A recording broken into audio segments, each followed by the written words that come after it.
Hey everyone! So today I'm going to be showing you this Angel Goku from Banpresto, which is super cool. But before we get into the figure, let me show you the box. Okay, so here we have this really, actually, very interesting Dragon Ball Z figure. This is Angel Goku. This is from the Majin Buu saga in the middle when he has to go back, and he waves goodbye to everybody from the Outlook. And so it's actually a really sad scene in the movie.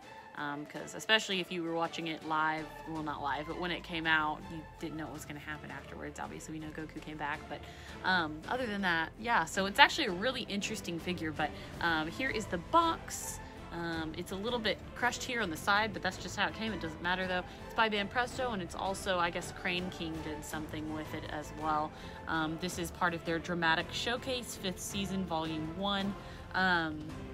And then it actually doesn't name Goku on this at all. There's a little bit of Japanese writing. We have the Funimation sticker right here, but yeah, so this is actually a really interesting Goku because most of the Goku statues you find are of him fighting. And usually he is quite intense in the moment, and so to actually have him smiling and being happy is really cool. So yes, let's get on to the figure now. Okay, so yeah, here he is. He looks really good. I hope that you can kind of pick up some of the detailing. This actually we got on a super good deal. I was with Eli a little bit after Christmas, and we went to GameStop to look at stuff, and they were having a buy one get one free on their clearance items, and this guy was on clearance, and I think that he was $25 or something like that.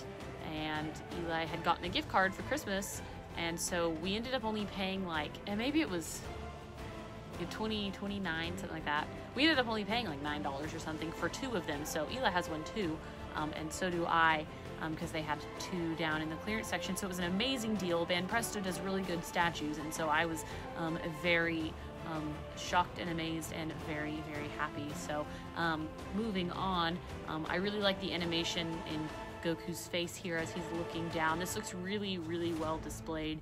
And then he's got his little halo, which is attached by a little kind of translucent stick thing to hold it up, which you don't notice too much, especially when it's up.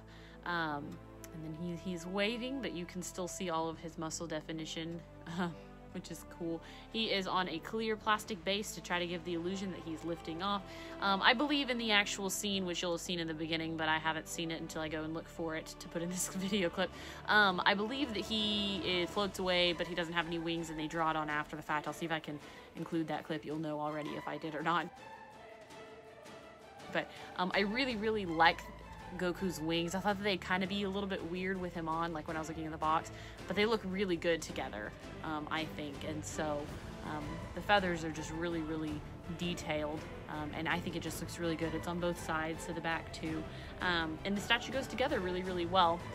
Pretty seamless, and he doesn't come with any extra parts, but he does not need any. I just thought that he was an amazing figure, and it's really cool because you don't get Goku or really any of the Z fighters in a happy state, in terms of, like, unless you buy a big resin statue, and those are quite pricey. So I thought that this was really cool. It was a very unique Goku, which is why I've decided to review him. And I mean, they've even, I don't know if my camera will pick it up, but he's even got detailing on his fingers. He's got fingernails, which is really cool, and he's got his tendons are kind of outstretched on his hand. You can see that a little bit. So I mean, it's just really amazing the type of detail that they put on. He's got all the wrinkles in his fabric and his tunic and his gi. So it's really cool. But yeah, and so I thought this was such an interesting figure on its own, even though it's Goku. You know, they make a ton of Gokus, but one that's not in the middle of fighting, I think, is really, really neat. And so it was an amazing deal, I thought, and Banpresto does a really good job with their statues. So I thought that it was really cool, and I wanted to give you guys a look. So let me know what you think in the comments below about this guy, or if you watched that scene and what you thought at the time. But yeah, so anyways, guys, thank you so much for watching, and have a good day.